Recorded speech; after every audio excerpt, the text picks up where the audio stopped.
Akala nyo ba dahil nasa era na tayo ng artificial intelligence, quantum algorithms at mga dambuhalang language models ay ligtas na tayo sa realidad ng pisikal na mundo? Nakakatawa talagang isipin na feeling natin ay master na natin ang sarili nating tadhana dahil lang sa ilang clicks at codes na para bang ang lakas ng muscle at makina ay lipas na. Pero aminin natin, sa likod ng mga kumukutitap na neon lights ng Silicon Valley at mga dambuhalang data centers, may isang malamig na katotohanang tahimik na nagpapatakbo sa ekonomiya ng buong mundo. Kahit anong milagro pa ang gawin ng modernong teknolohiya, isang mitsa lang sa isang malayong kipot sa Middle East at ang buong high-tech na sibilisasyon natin ay biglang hihilahin pabalik sa madilim na panahon ng 1973. Ito ang pinaka-ironic na plot twist ng kasaysayan.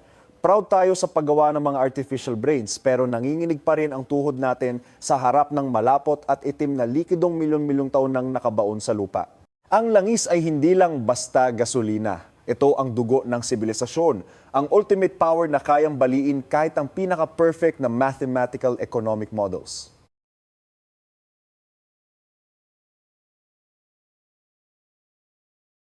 Welcome sa isang biyaheng punong-puno ng I Told You So kung saan kahit kalahating siglo na ang lumipas mula nung energy shocks ng dekada 70, mukhang hindi pa rin tayo gumagraduate sa school ng takot pagdating sa enerhiya. Hindi man eksaktong umuulit ang kasaysayan, mahilig itong mag-rhyme at ang kanta ng Panic ay muling naririnig sa paligid. Ang masaklap sa ating mga modernong tao, meron tayong tinatawag na energy blindness. Habang swipe tayo ng swipe sa ating mga mamahaling smartphone, nag-order ng Grab o nagpapagawa ng code sa AI, bihira nating maisip ang dambuhalang enerhiyang sinusunog sa kung saang sulok ng mundo para lang ma-maintain ang ating invisible na comfort. Niloloko lang natin ang sarili natin sa konsepto ng dematerialized economy na para bang ang mga serbisyo at impormasyon ay tuluyan ng pumalit sa mabibigat na industriya. Pero ang totoo, ang digital world ay hindi lumulutang sa ulap. Nakabaw nito sa lupa sa pamamagitan ng mga undersea cables, dambuhalang gas turbines at mga tren ng uling na walang pahinga sa pagtakbo. Para maintindihan kung gaano karupok ang system natin ngayon, kailangan nating i-reverse ang gulong ng kasaysayan pabalik sa panahon kung saan ang ilusyon ng mura at walang hanggang enerhiya ng kanluran ay nagkapira-piraso. Noong early 1970s, akala ng lahat ay forever na ang kasaganan pagkatapos ng World War II. Ang mga developed economies noon, kung lumaklak ng langis ay parang wala ng bukas, gumagawa ng dambuhalang highways para sa mga sasakyang mas malakas pa uminom ng gasolina kaysa sa lasenggo sa kanto. Ang pagdepende sa energy supply mula sa labas ay matagal nang itinanim bago pa sumabog ang sakuna, isang fatal flaw sa kuta ng kapitalismo na walang sino mang policymaker ang nakita noon. Noong October 1973, habang ipinagdiriwang ang banal na Yom Kippur ng mga Hudyo, biglang nagkaroon ng geopolitical plot twist na yumanig sa ika-20 siglo. Ang alyansa ng mga Arabong bansa sa pangunguna ng Egypt at Syria ay biglang umatake sa Israel na naging mitsa ng isang madugong giyera sa Middle East. Pero ang putukan sa Sinai Desert at Golan Heights ay intro lang pala sa isang bagong uri ng armas. Isang armas na hindi direktang nagpapadanak ng dugo pero mas mapanira sa global economy kaysa sa anumang bomba. Noong nagdesisyon ng US at ang mga kakampi nito sa kanluran na magpadala ng emergency military aid para isalba ang Israel, hindi nila alam na nahulog na sila sa bitag na inihanda ng mga Arab oil exporting countries. Hindi lang ito basta away sa lupa o relihiyon. Ito ang gising ng isang bagong kapangyarihan sa world stage. Ang mga bansang dati ay tinuturing lang na backyard na taga-supply ng raw materials ay natauhan na hawak pala nila ang mismong buhay ng Western civilization. Ang Yom Kippur War ang pumunit sa ilusyon ng isang stable na world order na nagpakita ng masakit na katotohanan. Ang high-tech na military power ng kanluran ay kayang-kayang i-neutralize ng mga oil valves sa gitna ng mainit na disyerto. Noong October 17, 1973, ang Organization of Arab Petroleum Exporting Countries o OAPEC ay gumawa ng desisyong nagpabago sa takbo ng kasaysayan. Nagdeklara sila ng total oil embargo laban sa US at sa mga bansang sumusuporta sa Israel sabay bawas sa kanilang monthly production. Hindi lang ito basta parusang pang-ekonomiya, ito ang kauna-unahang pagkakataon na ginawang armas ang langis sa ganitong kalaking scale. Ang daloy ng enerhiya na dati ay itinuturing na untouchable na daluyan ng international trade, ay biglang naging tool para sa malupit na geopolitical blackmail. Sa loob lang ng ilang buwan, ang presyo ng isang bariles ng langis ay tumalon ng 4 na beses mula $3 hanggang halos $12. Mukhang maliit lang to sa standard natin ngayon, pero noon para itong magnitude 9 na lindol na tumama sa pundasyon ng global financial system. Ang biglaan at bayolenteng pagtaas ng energy costs ay mabilis na kumalat sa bawat sulok ng supply chain. Mula sa paggawa ng bakal, plastic, fertilizer hanggang sa pamasahe ng bawat gulay at karne, lahat ay sumipa paitaas. Pinatunayan ng embargo ang isang malamig na economic theorem. Kapag kontrolado mo ang enerhiya, hawak mo ang leeg ng kasaganaan ng ibang bansa, gaano man kalaki ang GDP nila o kalakas ang kanilang militar. Ang macro shock na ito ay agad na naging micro nightmare sa buong Amerika at Western Europe. Ang mga mahabang pila ng sasakyan na naghihintay ng ilang oras sa mga gasolinahan ang naging pinaka-iconic na simbolo ng dekada 70. Ang panic ay kumalat na parang virus. Ang mga tao na sanay na laging may murang gasolina ay biglang hinarap ng malamig na no gas sign sa mga pump. Nagkaroon ng mga suntukan para lang sa ilang patak ng krudo at ang mga desperadong batas tulad ng odd-even plate number rationing ay ipinatupad. Ang psychological shock na ito ay kasing tindi ng economic damage. Sinira nito ang inosenteng paniniwala ng publiko na ang progress ay laging paabante at ang consumerist lifestyle ay laging safe. Sa unang pagkakataon mula noong Great Depression, naramdaman ng mga Amerikano ang tunay na kakapusan-kakapusan na hindi galing sa kalamidad o giyera sa sarili nilang lupa, kundi dahil sa political decision sa isang lugar na libu-libong milya ang layo. Ang pakiramdam ng kawalan ng magagawa ay bumalot sa lahat habang ang mga dambuhalang V8 engines na simbolo ng American Dream ay naging mga inutil na bakal na lang sa garahe. Ang takot sa enerhiya ay tuluyan ang bumaon sa utak ng kanluran, isang multo na hanggang ngayon sa era ng electric cars at solar panels ay hindi pa rin lubusang napapalayas. Sa macro level, ang 1973 oil shock ay nagsilang ng isang economic monster na wala sa mga textbooks noon, ang stagflation. Bago mangyari ito, ang macroeconomics ay kontrolado ng Phillips curve, ang theory na nagsasabing ang inflation at unemployment ay laging magkasalungat. Isa lang ang pwede mong piliin, pero ang energy supply shock ay winasak ang perfect na rule na yan. Noong tumalo ng input cost, napilitan ng mga factory na magbawas ng production at magtanggal ng tao. Kaya ang unemployment ay tumaas ng husto. Kasabay nito, ang dambuhalang energy costs ay ipinasa sa presyo ng lahat ng bilihin, kaya ang inflation ay naging double digit. Ang ekonomiya ay nahulog sa isang death loop. Walang growth, walang trabaho, pero ang mahal ng bilihin. Ang mga central banks at gobyerno sa kanluran ay paralisado. Kung mag-iimprenta sila ng pera para magkatrabaho gaya ng turo ni Keynes, lalong sasabog ang inflation. Kung hihigpitan naman nila ang pera para pigilan ang presyo, lalong babagsak ang ekonomiya sa depression.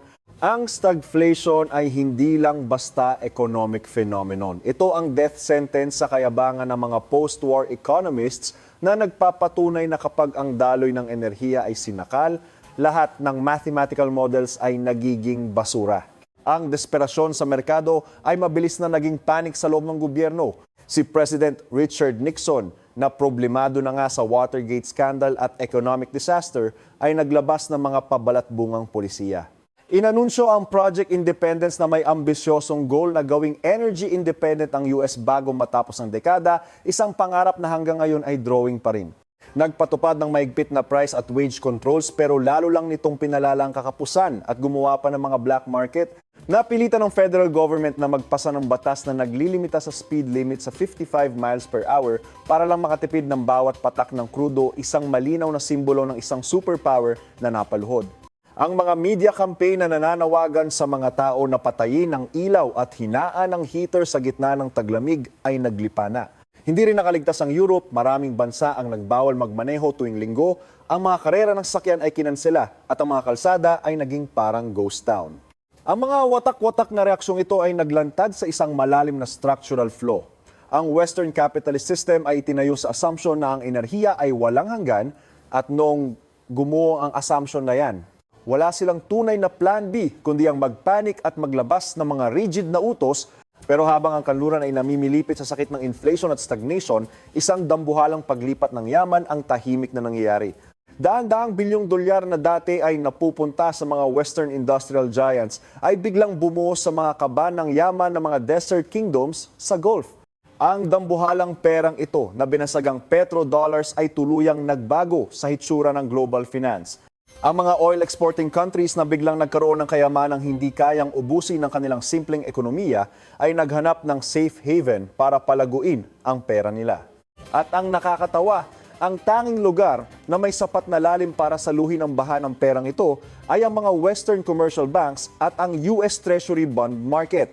Dito isinilang ang petrodollar recycling system, isang kakaibang macro loop. Ang kanluran ay nagbabayad ng mahal para sa langis. Ang mga Arabo ay kumokolekta ng dolyar at ibinabalik ito sa mga bangko sa London at New York. At ang mga bangkong ito ay ipinapautang uli ang perang yan. Ang mekanismong ito ang sumalba sa US dollar mula sa pagbagsak matapos ang Bretton Woods system na nagpatibay sa hegemony ng dolyar sa pamamagitan ng pagtali nito sa pinakaimportanteng commodity sa mundo. Ang langis ay hindi lang nagluwal ng inflation, nagluwal din ito ng isang bagong financial architecture kung saan ang power ay sinusukat sa bariles ng itim na langis at sa mga borderless bank accounts. Ngunit ang kwento ng petrodollar ay hindi lang puro tungkol sa financial salvation. Ang mismong mekanismong ito ang nagtanim ng mga lason para sa isang mas matinding economic tragedy sa Third World.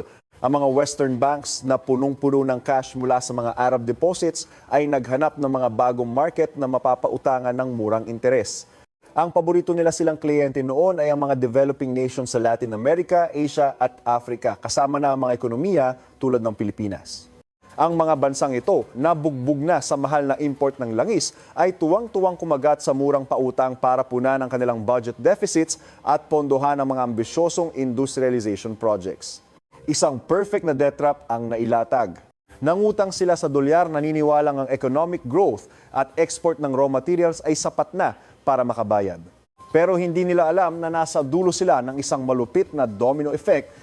Noong ang energy costs ay kinain ng purchasing power ng kanluran, ang demand para sa mga export ng developing countries ay bumagsak din.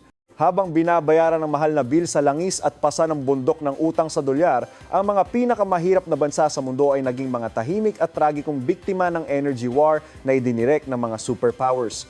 Ang oil shock ay hindi lang pumunit sa ekonomiya ng kanluran, ninakaw nito ang kinabukasan ng isang buong henerasyon sa Global South. Noong tinanggal ang oil embargo noong March 1974, nakahinga ng maluwag ang mga kabisera sa kanluran. Hindi man bumalik sa dating mura ang presyo ng langis, nag-stabilize naman ito sa isang bagong level. Unti-unting nag-adjust ang mga ekonomiya. Ang mga efforts sa energy saving ay nagsimulang magbunga. Ang mga maliliit at matipid na sasakyan ng Japan ay nagsimulang sakupin ang US market, pinapalitan ang mga dambuhalang gas guzzlers. Ang pagdiskubre ng mga bagong oil fields sa labas ng OPEC tulad ng sa North Sea at Alaska ay nagbigay ng pag-asa na mababasag na ang monopoly ng Middle East. Mukhang nalampasan na ng mundo ang pinakamalalang bagyo. Ang matipid na growth ay bumalik noong late 70s na nagpatulog uli sa mga policy makers sa isang pekeng pakiramdam ng seguridad. Akala nila ang 1973 shock ay isang aksidente lang ng kasaysayan, isang outlier dahil sa geopolitical tension at hindi isang permanenteng structural flow ng industrial capitalism. Ang pagiging kampante na ito ay isang fatal mistake. Ang manipis na kapayapaan, yun ay ang katahimikan lang pala bago ang pangalawang bagyo na mas matindi at mas mapanira. Hindi natutunan ng mundo ang core lesson hanggat ang kasaganaan ay nakatayo sa pundasyon ng marupok na energy flows mula sa labas, ang time bomb ay patuloy na tumitik-tik at ang kamay ng oras ay papunta na sa 1979. Noong 1979, muling pinatunayan ng kasaysayan kung gaano karupok ang global energy system. Sa pagkakataong ito, ang sentro ay hindi giyera sa pagitan ng mga bansa, kundi isang internal political upheaval na yumanig sa pundasyon ng Islamic world, ang Iranian Islamic Revolution. Ang monarkiya ni Shah Mohammad Reza Pahlavi na isang tapat na kakampi ng kanluran at haligi ng stability sa rehiyon ay biglang gumuho sa harap ng mga protesta at ang pag-akyat sa kapangyarihan ng mga religious elite sa pamumuno ni Ayatollah Khomeini. Ang gulo sa mga kalsada ng Tehran ay agad na kumalat sa mga dambuhalang oil wells at refineries ng bansa. Ang mga strike ng mga workers sa oil industry ay tuluyang nagparalisa sa backbone ng Iran. Mula sa pagiging second largest oil exporter sa mundo, ang production ng Iran ay bumagsak ng husto na nagpalaho ng milyon-milyong bariles ng langis sa global market araw-araw. Hindi tulad noong 1973, ang shock na ito ay hindi sinadyang bawas o planadong embargo. Ito ay resulta ng system collapse at hindi makontrol na kaguluhan. Ang revolusyon ay ginawang isang black hole ng instability ang isang haliging bansa na nagpadala ng isang nakakanginig na mensahe sa kanluran. Ang energy supply nila ay hindi lang threatened ng mga kaaway na gobyerno, kundi pati na rin ng galit ng mga inaaping mamamayan sa malalayong lupain. Sa totoo lang, ang pagbaba ng global production dahil sa Iranian Revolution ay nasa 4 hanggang 5% ng isang numero na hindi naman ganoon kalaki kung pag-uusapan ng supply at demand theory. At saka, ang ibang OPEC countries, lalo na ang Saudi Arabia, ay mabilis na nagtaas ng production para punan ang kakulangan. Pero ang energy market ay hindi kailanman gumana base sa mga tuyot na mathematical equations. Kontrolado ito ng isang puwersang mas malakas at mas irrational, ang takot. Ang psychological shock mula noong 1973 ay bumao na sa memorya ng mga korporasyon, gobyerno at consumers. Noong pumutok ang balita tungkol sa gulo sa Iran, isang wave ng panic buying at hoarding ang humagupit sa buong mundo. Ang mga oil companies ay nagkukumahog na bumili ng bawat patak ng crude oil na makikita nila sa spot market para punuin ang kanilang reserves. Ang mga tao ay muling pumila ng parang ahas sa mga gasolinahan, nagpapakarga kahit puno pang tangke. Ang panic na ito ay naging isang self-fulfilling prophecy. Ang mismong pag-hoard ang nagpaubos sa supply na nagtulak sa presyo ng langis na tumaas ng parang rocket. Mula $13 noong simula ng 1979, ang presyo ay lumagpas sa $34 ng sumunod na taon. Ang pangalawang shock na ito ay nagpatunay na sa isang energy system na sobrang tindi ng tensyon, ang kakulangan sa tiwala ay mas delikado kaysa sa kakulangan sa pisikal na supply. Ang Middle East ay hindi lang naging producer ng langis, naging factory din ito ng inflation at takot para sa buong mundo. Ang oil price shock ng 1979 ay nagtulak sa inflation sa US at kanluran na mawala sa kontrol, na nagbabantang wasakin ang buong socio-economic structure. Sa harap ng bangin, itinalaga ni President Jimmy Carter si Paul Volcker bilang chairman ng Federal Reserve, isang historical decision para gamitin ang shock therapy para patayin ang monster ng inflation. Si Volcker, na isang higante sa katawan at sa paninindigan, ay tinalikuran ang mga malalambot na pulisiya at lumipat sa mahigpit na pagkontrol sa money supply. Sa pamamagitan ng mga malulupit na desisyon, itinulak niya ang Fed interest rate sa level na hindi pa nakikita sa kasaysayan, na umabot sa 20% noong 1981. Ang epekto ng Volcker shock na ito sa totoong ekonomiya ay napaka-traumatiko. Ang sobrang mahal na pautang ay sumakal sa mga negosyo, nagpabagsak sa real estate market at nagtulak sa milyon-milyong manggagawa sa unemployment. Ang US economy nahulog sa pinakamalalang recession mula noong Great Depression. Pero ang brutal na economic chemotherapy na ito ay gumana. Binasag nito ang expectation ng publiko sa inflation, pinilit ang mga negosyo na itigil ang pagtaas ng presyo at ang mga manggagawa na itigil ang paghingi ng taas sahod. Ang inflation ay sa wakas ay napaamo, pero ang kapalit ay ang matinding pagkawasak ng domestic economy. Pinatunayan ni Volcker na para ayusin ang mga pagkakamaling dulot ng pagdepende sa foreign energy, handang isakripisyo ng mga Western nations ang mismong kabuhayan ng sarili nilang mamamayan. Kung ang Volcker shock ay isang masakit na operasyon para sa US economy para sa developing world, ito ay isang madugong saksak sa puso.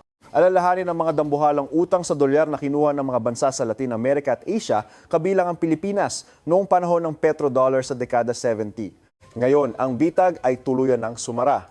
Noong itinas ni Volcker ang interest rates, ang bayad sa mga utang na ito ay tumaas din ng eksponensyal, na lagpas na sa kakayahan ng anumang batang ekonomiya.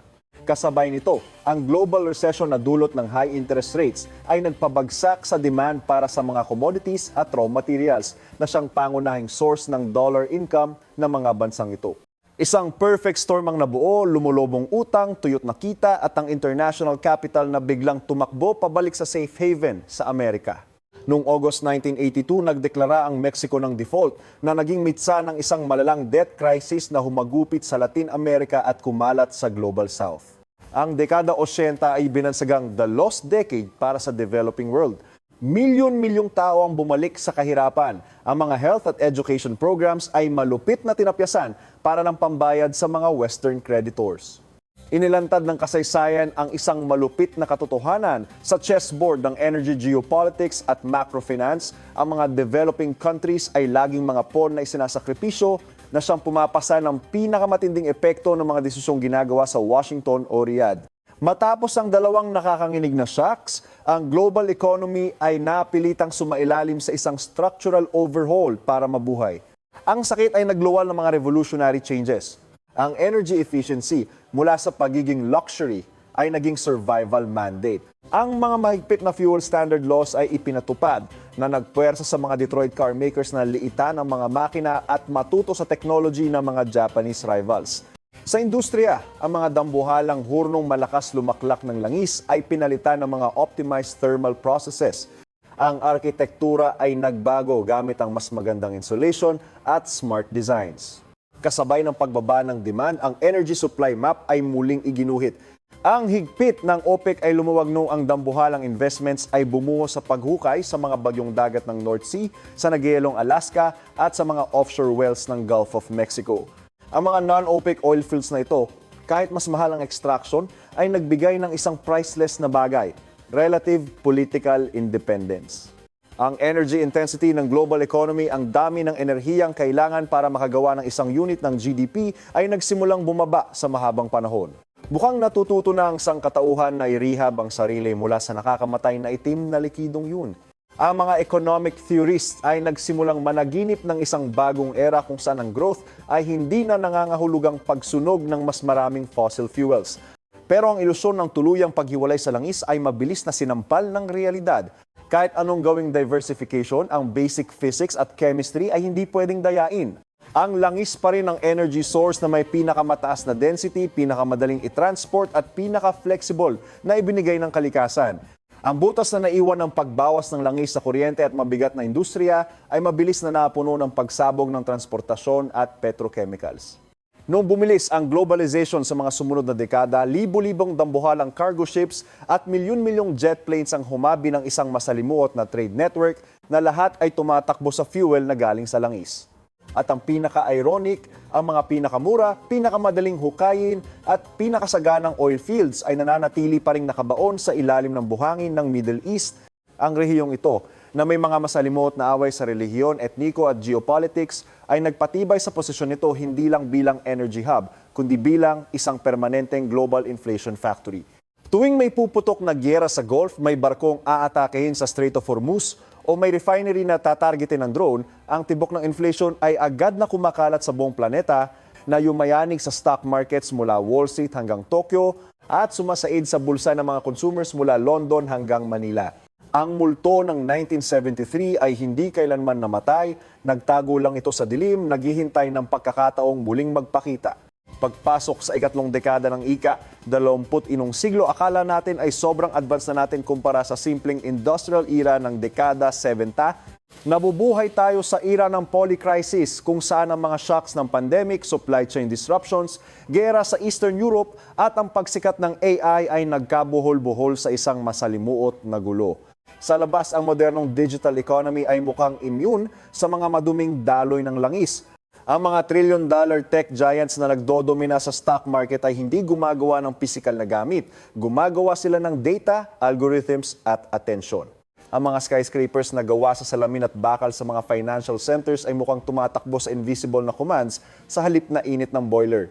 Niloloko natin ang sarili natin sa mga mabulaklak na salita tulad ng digital transformation, green economy at sustainable growth.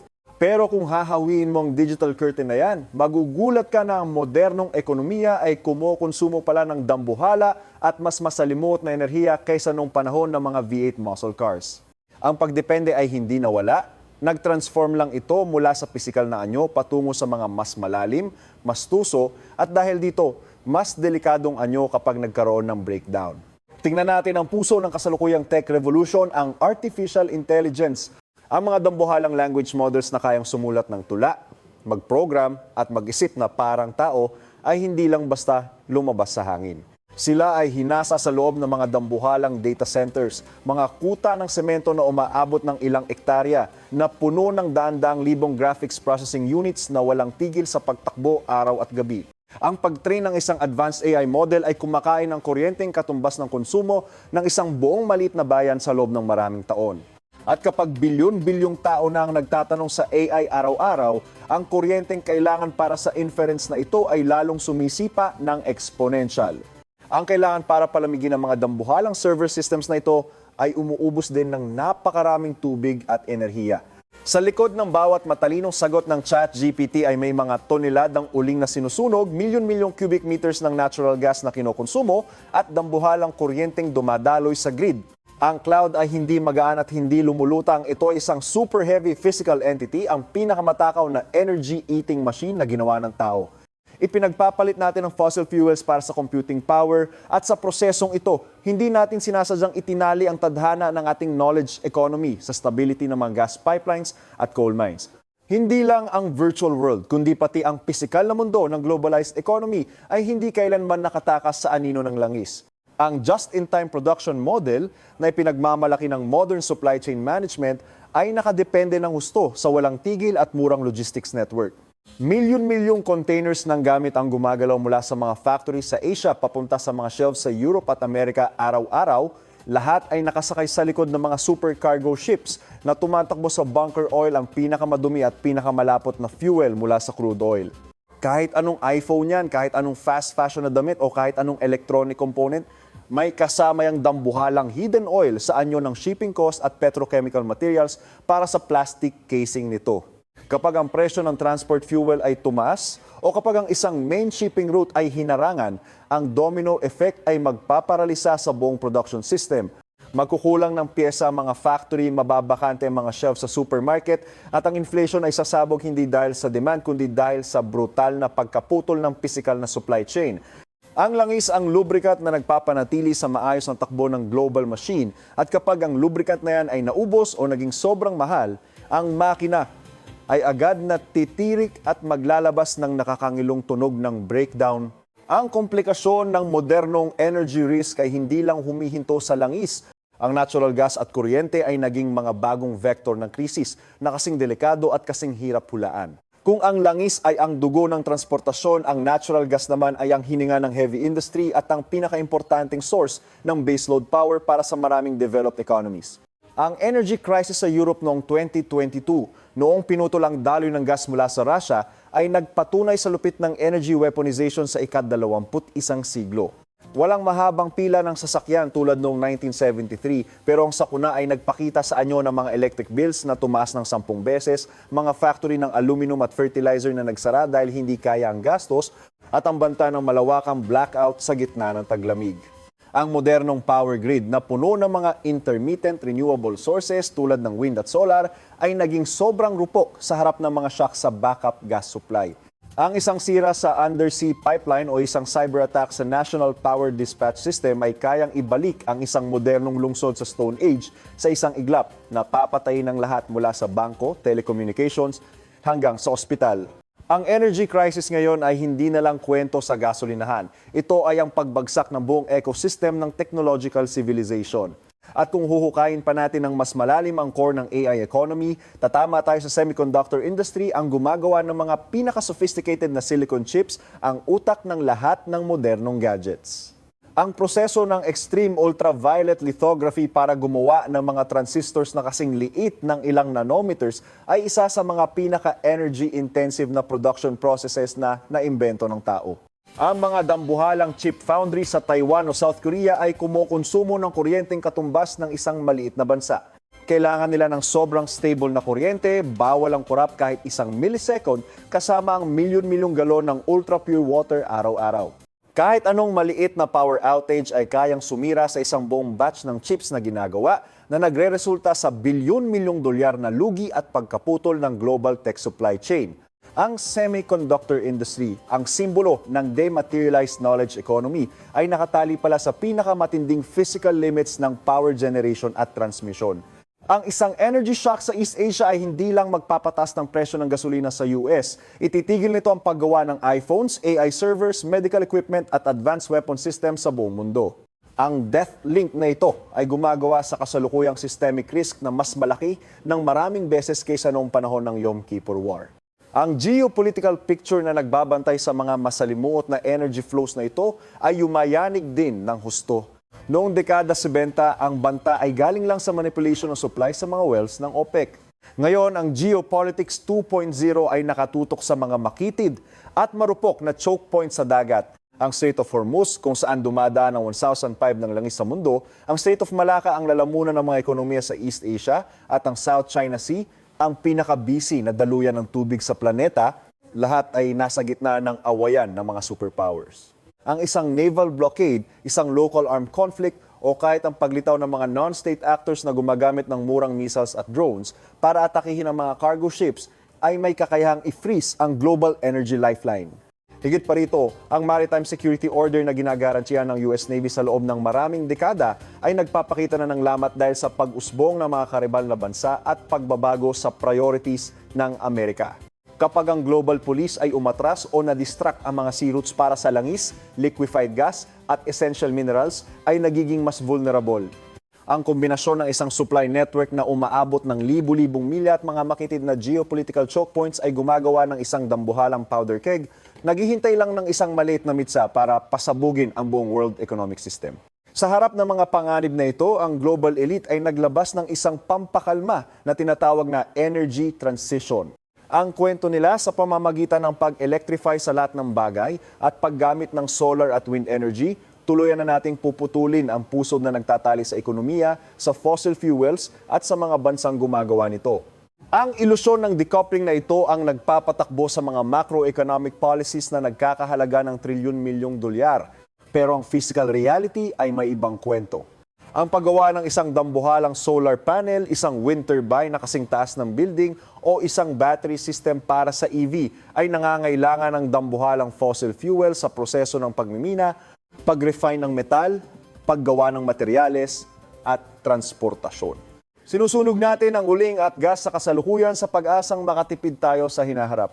Bukod pa rito, ang mga petrochemical products, plastic, fertilizer, aspalto, industrial solvents ay nasa bawat square centimeter ng modernong sibilisasyon at walang anumang viable na alternative sa commercial scale. Ang energy transition ay hindi isang magic na pagputol. Ito ay isang proseso na tatagal ng maraming dekada, puno ng sakit at sobrang gastos sa enerhiya. Sa transition phase na ito, ang global economy ay mas vulnerable pa dahil kailangan nating i-maintain ang lumang fossil system para mabuhay habang binubuhos ang lakas sa pagbuo ng bagong energy system. Ang pagkabuhol-buhol ng luma at bago ang dahilan kung bakit ang anumang energy shock sa ngayon ay mas mapanira at mas mahirap ayusin kaysa noong 1973. Noong dekada 70, simple lang ang problema, kulang sa langis.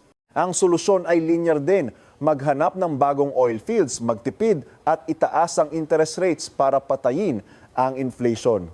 Pero ngayon, ang isang energy shock ay magti-trigger ng isang non-linear chain reaction sa isang multidimensional system. Kung ang presyo ng gas ay tumaas, hindi lang kuryente ang tataas, kundi pati presyo ng fertilizer na hahantong sa food security crisis. Kung ang mineral supply chain ay maputol, ang paggawa ng EVs at batteries ay titirik, nawawasak sa mga emission reduction plans. Higit pa rito, ang mga modern central banks ay nakatali ang kamay dahil sa bundok ng public at private debts na naipon matapos ang maraming dekada ng ultra-low interest rates. Kung gagamitin nila uli ang shock therapy ni Volcker laban sa inflation na galing sa enerhiya, agad nilang pasasabugin ang global debt bomb na magpapabagsak sa financial system bago pa man lumamig ang inflation. Nakulong tayo sa isang sapot ng interdependence kung saan ang bawat hila para mag-ayos sa isang dulo ay pwedeng sumakal sa kabilang dulo. Ang krisis ay hindi na lang isang event. Ito ay structural characteristic na ng system natin. Kaya naman, ang green energy ba talaga ang tagapagligtas na maglalabas sa atin sa sumpa ng fossil fuels? Sa theory, ang hangin at araw ay walang hanggan, libre at kalat sa buong mundo. Nangangako sila ng era ng energy democratization kung saan walang bansa ang pwedeng mag-monopolize o gawing armas ang sikat ng araw at ihip ng hangin. Ang mga dambuhalang solar farms at offshore wind farms ay sumusulpot na parang kabute, bitbit ang pag-asa para sa malinis na langit at ekonomiyang immune sa imported inflation. Pero noong ang kumukutitap na liwanag ng solar panels ay tumama sa malupit na realidad ng physical economics, ang picture na ito ay nagsimulang magpakita ng mga madidilim na bahagi. Ang renewable energy ay nasagot nga ang problema sa fuel source pero gumawa naman ito ng isang bagong fatal weakness, ang total dependence sa infrastructure para sa collection, conversion at storage ng enerhiya. Hindi ka pwedeng magtusok lang ng tubo sa langit para humigop ng hangin. Kailangan mong gumawa ng mga dambuhalang makina na nangangailangan ng mga special materials na hindi pantay-pantay ang distribusyon sa mundo. Ang paglipat mula fossil fuels patungong green energy sa core nito ay ang paglipat mula sa isang system na base sa paghuhukay ng liquid at gas fuel patungo sa isang system na base sa paghuhukay ng metals at solid minerals sa scale na hindi pa nakikita sa kasaysayan. Ang malupit na realidad ng transition na ito ay nasa listahan ng mga tinatawag na critical minerals, lithium, cobalt, nickel, copper at rare earth elements. Ang isang electric car ay nangangailangan ng minerals na 6 na beses na mas marami kaysa sa normal na sasakyan. Ang isang offshore wind plant naman ay nangangailangan ng minerals na 13 beses na mas marami kaysa sa isang gas plant na may parehong capacity. Ang dambuhalang demand na ito ay nagtitrigger ng isang bagong global mining race na kasing lupit ng gold rush noong 19th century o oil scramble noong 20th century. At ang nakakatawa, ang supply chain ng mga minerals na ito ay mas concentrated pa kaysa sa langis. Kung ang OPEC ay kontrolado ang 40% ng global crude oil, iilang bansa lang tulad ng Democratic Republic of Congo ang kontrolado ang 70% ng cobalt o ang Chile at Australia na nagdodomina sa lithium. Mas malala pa, ang pag-refine at pag-process ng mga minerals na ito isang prosesong sobrang toxic at malakas sa enerhiya ay nasa kamay ng isang superpower lang, ang China. Ang green economy ng kanluran ay itinatayo sa isang physical foundation na sobrang bapbin, nakadepende sa isang manipis na supply chain na dumadaan sa mga pinaka-unstable na lugar sa mundo at sa kanilang mga biggest geopolitical rivals. Ang physical scarcity ay muling bumalik para multuhin ang sangkatauhan, nagpalit lang ito ng anyo. Dahil dito, hahantong tayo sa isang mapait na konklusyon. Sa halip na gumraduate sa takot sa enerhiya, mukhang ipinagpapalit lang natin ang lumang dependency sa isang bagong dependency. Sinusubukan nating takasan ang anino ng OPEC sa Middle East para lang mahulog sa yakap ng isang bagong OPEC of minerals na unti-unting nabubuo. Ang mga bansang may hawak ng green metal reserves ay mabilis na natauhan sa dambuhalang geopolitical power na hawak nila. Ang mga ideya tungkol sa nationalization ng lithium mines sa Latin America o ang pagbuo ng mga organizations para kontrolin ang presyo ng minerals ay mainit ng pinag-uusapan. Kung pumutok ang isang trade war o kung ang mga resource-rich nations ay magdesisyon na limitahan ang export para protektahan ang sarili nilang industriya, ang supply shock sa green economy ay agad na magpapatigil sa energy transition. Ang presyo ng EV batteries, wind turbines at smart grids ay sasabog na magtutulak sa greenflation sa mga bagong heights. Ang AI economy at data centers na gutom na sa enerhiya ay mawawala ng malinis na kuryente kaya mapipilitang bumalik sa pagsulog ng uling at gas na wawasak sa lahat ng climate change commitments. Ang pinakamalaking budol ng modernong era ay ang paniniwala na kayang talunin ng teknolohiya ang heograpiya. Sa huli, ang mga bato ng lithium sa Andes o ang mga rare earth mines sa Inner Mongolia ang magdedesisyon sa tadhana ng mga quantum supercomputers sa Silicon Valley. Higit pa rito, para magawa ang dambuhalang pagbabagong ito, kailangan ng mundo ng puhunan na sobrang laki na lalamunin ang lahat ng investment efforts sa kasaysayan. Ang energy transition ay nangangailangan ng trilyon-milyong dolyar na capital expenditure taon-taon sa loob ng maraming dekada para gumawa ng bagong energy infrastructure kasabay ng pagbaklas sa luma. Ang dambuhalang pondong ito ay kailangang makuha sa gitna ng nagbabantang inflation, mataas na interest rates at global public debt na record high na. Ang mga traditional energy companies ay nag-aalangan na mag-invest sa mga bagong oil wells dahil sa takot na maging stranded assets ito sa hinaharap na nagre-resulta sa banta ng fossil energy shortage habang nasa transition. Samantala, ang mga green energy projects ay humaharap naman sa mahal na pautang at supply chain disruptions na nagpapamahal at nagpapabagal sa mga proyekto. Ang chronic underinvestment na ito ay gumagawa ng isang death gap. Mas mabilis nating tinatalikuran ang lumang enerhiya kaysa sa bilis ng pagtatayo natin ng bago. Ang resulta ay ang extreme price volatility at madalas na inflation shocks. Ang Green Revolution, sa nakakatawang paraan, ay pinopondohan pala ng mismong pagkasira ng inflation na kumakain sa purchasing power ng mga tao at nagpapahina sa pundasyon ng real economy na ipinangako nitong protektahan.